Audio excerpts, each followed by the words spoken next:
penyerah terimaan uangnya itu sudah melalui BMT secara resmi gitu. Jadi intinya BMT yang ditunjuk sebagai broker atau perantaranya untuk menerima uang dan menyerahkan kepada PT Adi Bandar Prakasa. Dan pengelolaan ya nanti di PT Adi Bandar Prakasa bagaimana, ada Yusuf Mansur atau bagaimana, ininya di sana ya teman-teman. Nah, jadi kalau misalkan ini runtutannya dengan begitu jelas masih kalah, ya kita perlu bertanda tanya kenapa pengadilan seperti itu. Nah, tapi nilai investasi Ibu Ilis itu sebesar 250 juta. Karena itu berapa tuntutan Pak Zaini kepada para tergugat itu, Pak?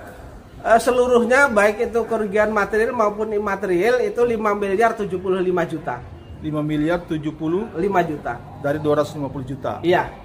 Kan BMT itu menjanjikan diatur dengan jelas pembagian keuntungan itu dalam 1 bulan itu 10%. Keuntungan ya, pembagian keuntungan bukan bunga. Iya. Pak, jadi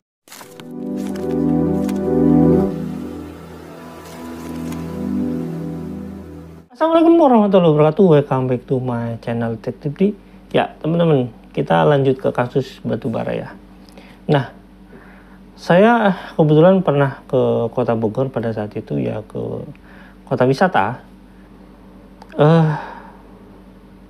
Sebenarnya di kota wisata ini kompleksnya itu cukup tertata rapi, dan masyarakatnya menurut saya itu masyarakat yang memang sudah di ekonomi menengah lah gitu ya. Saya nggak bilang menengah ke atas, tapi memang kebanyakan menengah, tapi yang menengah ke atas juga banyak di sana.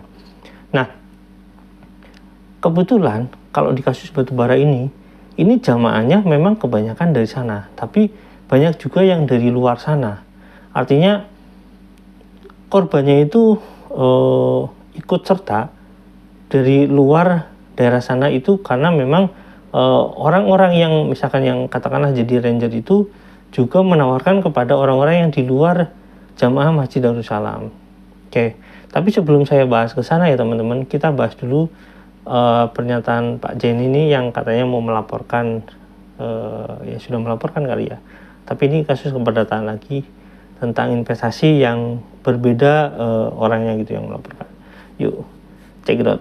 Kita terbaru nih ya Pak.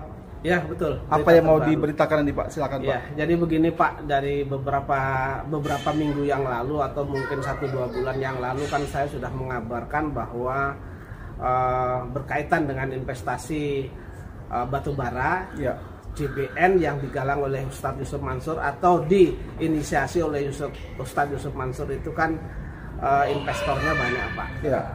Sehingga hari ini sebenarnya kemarin tanggal 2 Oktober 2023, hari Senin ya, Senin tanggal 2 Oktober 2023 ya, saya sudah mendaftarkan gugatan melawan BMT Darussalam dan kawan-kawan. Di sananya ada Yusuf Mansur juga gitu, ada Darul Quran juga sudah saya daftarkan berkaitan dengan ini. Kemudian karena itu saya daftarkan di sini, lalu pengadilan kemarin bertanya, kan itu sudah saya upload sebenarnya sebagian daripada alat bukti, kemudian sudah masuk dan sudah saya bayar. Kemudian dia bertanya di sini, mempertanyakan apakah benar ini lokus delictinya atau memang harus digugat di sini.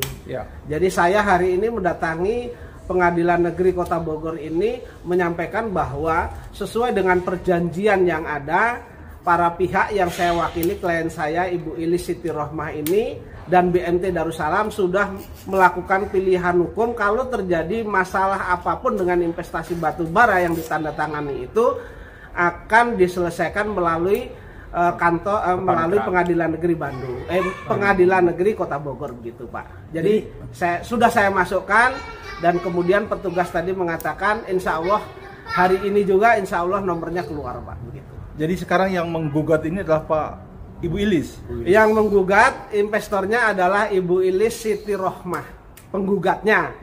Kemudian tergugatnya 1 BMT Darussalam, kemudian Yusuf Mansur, kemudian Adiansah direkturnya, kemudian Dwi Yuda Andi, kemudian PT Adi Bandar Prakasa, kemudian Darul Quran. Pak Dwi itu siapa Pak? Dwi ini adalah yang menerima investasi dari klien saya, Ibu Ilis Siti Rohmah. Oh gitu. Ya. Ranger. Ya. Dia ranger ya Pak? Ya. Di BMT sendiri Pak Dwi ini sebagai apa Pak? Pak Dwi kalau tidak saya jabatannya saya tidak tahu, tetapi termasuk pengurus kalau nggak salah. Gitu ya Pak. Pak Jenny, tadi soal tempat atau pengadilan yang dipilih ini Pak. Iya. Di Bogor sini berarti ada perjanjian antara Ibu Ilis dengan Oh jelas ya. bahwa Jelas, pengadilan ya. yang dipilih ada pengadilan sini. Iya. Pilihan hukumnya jelas. Pilihan hukumnya jelas. Ya. Tapi ini yang dipakai oleh pengadilan tinggi untuk Pengadilan negeri. Yang dipakai oleh Pengadilan Tinggi DKI Jakarta Ya. untuk meng-NO perkara saya. Hmm. Padahal yang dipakai itu bukanlah perjanjian saya dengan Yusuf Mansur dan kawan-kawan. Artinya pihak lain. Saya tidak termasuk sebagai pihak dalam perjanjian tersebut. Itu makanya saya katakan 100% kalau ini yang dipakai, perjanjian ini yang dipakai 100% salah hakim itu. Iya. Dan ini nanti akan saya laporkan hakim ini. Oke. Ya. Pak, kembali ke Ibu Ilis. Iya. Berapa nilai investasi Ibu Ilis Pak? Nilai investasi Ibu Ilis itu sebesar 250 juta. Karena itu berapa tuntutan Pak Zaini kepada para tergugat itu Pak? Seluruhnya baik itu kerugian material maupun imaterial itu 5 miliar 75 juta. 5 miliar 75 juta. dari 250 juta. Iya. Kan BMT itu menjanjikan diatur dengan jelas pembagian keuntungan itu dalam 1 bulan itu 10%. Keuntungan ya, pembagian keuntungan bukan bunga. Iya. Iya. Pak, jadi di sini Yusuf Mansur sebagai tergugat berapa Pak Jenny? Yusuf Mansur sebagai tergugat 2. Tergugat 2 ya? Iya. Komposisi itu sama seperti gugatan Pak Jenny? Oh beda. Kalau dulu BMT itu sebagai tergugat 4, sekarang karena perjanjian itu yang buat antara BMT dengan klien saya, maka saya dudukkan BMT itu sebagai tergugat 1. Yang pertama. Dan Yusuf Mansur Iya. tergugat 2? Tergugat 2. Iya. Iya. Pak, mulai kapan Pak persidangan Pak? Kemungkinan besar ini kan hari ini setelah saya masukkan tadi perjanjiannya, hari ini itu mungkin dapat nomor, kurang lebih 2 minggu kemudian mungkin sudah diketahui sidangnya kapan Pak. Jadwal sidangnya Pak. Bertarung lagi Pak ya dengan Yusuf Mansur, pengacara-pengacaranya ya Pak? Iya. Artinya tidak akan berhenti Yusuf Mansur itu, akan selalu saya gugat karena memang permasalahan Yusuf Mansur ini banyak. Gitu begitu. Ya? Ya. Pak Jenny, ada perbedaan di konten gugatan kali ini Pak antara Pak Jenny dengan Ibu Ilis ini Pak? Jadi pada pokok perkaranya sama Pak.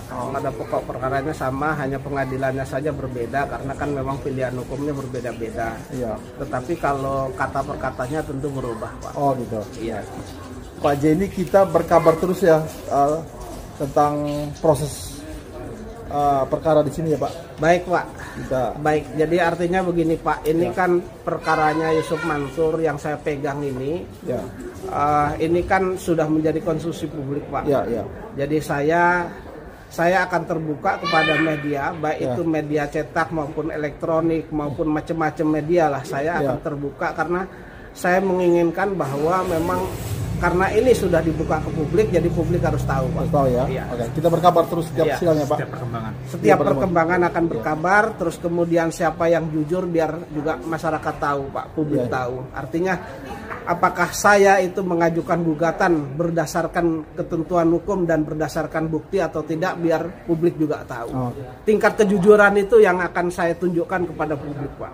Ya. Pak Jenny, habis Ibu Ilis ini siapa lagi Pak yang antri gugat Yusuf Mansur ini Pak? Ada, sedang saya pelajari, kemungkinan besar wilayahnya juga berbeda Pak, bukan di sini lagi. Gitu ya Pak? Iya. Pak Jenny masih punya semangat untuk menggugat terus ya Pak? Iya. Masih terus Pak. Iya, jadi maju terus, kemudian klien yang minta kepada saya kan bukan 1-2 Pak. Artinya bisa puluhan, bisa ratusan Pak, begitu. Siapkan stamina ya Pak? Alhamdulillah, mudah-mudahan doakan saja, netizen doakan saya, kemudian masyarakat doakan saya, panjang umur, murah rezeki, saya bisa bantu masyarakat Pak. Pak Sudar, ada yang tambahkan Pak Sudar? Cukup, mungkin hanya itu aja. Minta doanya aja netizen untuk kita diberikan kemudahan, kelancaran. Amin. Supaya hal-hal yang menyangkut kebohongan si Yusuf Mansur ini bisa kebuka semua. Insya Allah. Dan lebih terbuka. Oke, itu teman-teman videonya. Nah, kebetulan saya itu pernah ketemu dengan suaminya dari yang melaporkan ini. Dia itu bercerita bahwasanya bahkan dia itu punya alat bukti yang sangat komplit dari transfernya gitu, berita transfer maupun dari bahkan tanda tangan perjanjiannya ada.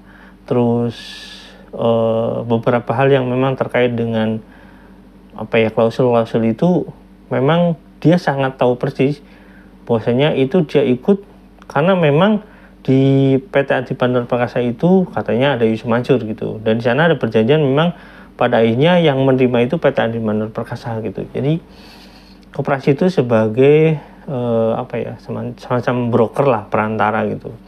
Nah, si bapak ini sudah lama mau melaporkan ini. Kalau misalkan akhirnya pada pajak ini dilaporkan sekarang, itu karena memang ya waktunya mungkin yang dianggap tepat. Nah, pada saat itu saya udah mengusulkan, kenapa nggak coba bareng-bareng dengan teman-teman untuk melaporkan pencucian uang gitu. Karena sebelumnya istri Adiansa itu pernah oleh kejaksaan itu dituntut sebagai pelaku pencucian uang karena dia yang menerima uangnya dan jumlahnya di sana disebutkan. Bahkan saya misalkan kalau harus menjelaskan, nanti saya bisa menjelaskan itu, tapi itu adalah di tahun-tahun yang sebelumnya dan nanti ada kaitannya gitu ya teman-teman. Nah, soal laporan ini teman-teman menurut saya adalah yang paling kuat di antara bukti yang paling kuat di antara teman-teman yang lain gitu. Nah, cuma subjek hukumnya di sini ini yang paling utama BMT, karena BMT yang menyodorkan perjanjian itu kepada si bapak ini gitu ya, kepada istri ini gitu yang menandatangani. Nah, yang menyodorkan perjanjiannya karena ya dia perantaranya gitu, dan ada orang yang terlibat yang tadi disebutkan ya teman-teman. Nah, tapi di sana itu jelas berkasnya, kemana arahnya, harus bagaimana, sifatnya bagaimana, terus hitung-hitungannya bagaimana, itu sebenarnya ada semuanya di sana. Nah, yang jadi pertanyaan adalah ketika dibuktikan dengan baik di pengadilan, apakah nanti bapak ini akan dikalahkan lagi karena ada Yusuf Mansur di sana? Saya nggak tahu gitu ya. Tapi saya rasa kalau misalkan kasus ini dibawa ranah perdata dengan begitu komplit bukti-buktinya gitu ya, bukti-buktinya begitu komplit, bahkan saksi-saksinya begitu banyak, masih tetap kalah ya, ini sebenarnya ini keterlaluan gitu loh masih teman-teman. Karena jelas lah kalau lingkarannya seperti ini, lingkaran kejadiannya. Suami istri ini datang atas nama misalkan investasinya ini bukan misalkan ini atas nama investasinya ini atas nama istrinya yang yang pingin berinvestasi di sana karena ada nama Yusuf Mansur. Nah, karena ini ikutnya belakangan ya teman-teman, setelah Yusuf Mansur itu menawarkan dan setelah ada iming-iming begitu banyak ya, ada mobil Rubicon kayak gitulah. Jadi bapak suami istri ini datang terakhir, di mana posisinya adalah ketika penyerah terimaan uangnya itu sudah melalui BMT secara resmi gitu. Jadi intinya BMT yang ditunjuk sebagai broker atau perantaranya untuk menerima uang dan menyerahkan kepada PT Adi Bandar Prakasa. Dan pengelolaan ya nanti di PT Adi Bandar Prakasa bagaimana ada Yusuf Mansur atau bagaimana ininya di sana ya teman-teman. Nah, jadi kalau misalkan ini runtutannya dengan begitu jelas masih kalah, ya kita perlu bertanda tanya kenapa pengadilan seperti itu. Nah, tapi ya kita nggak tahu kan, ini belum selesai teman-teman nih, bahkan baru mau mulai. Nah, sementara itu teman-teman, nanti saya akan update lagi karena saya punya sumber kredibel daripada data-data BMT juga sih sebenarnya ya, orang-orang terdahulu yang terima, karena orang-orang yang sekarang katanya sudah berganti. Oke, sampai di sini teman-teman, jangan lupa like, share, dan komen, jangan lupa juga share. Wassalamualaikum warahmatullahi wabarakatuh. Bye.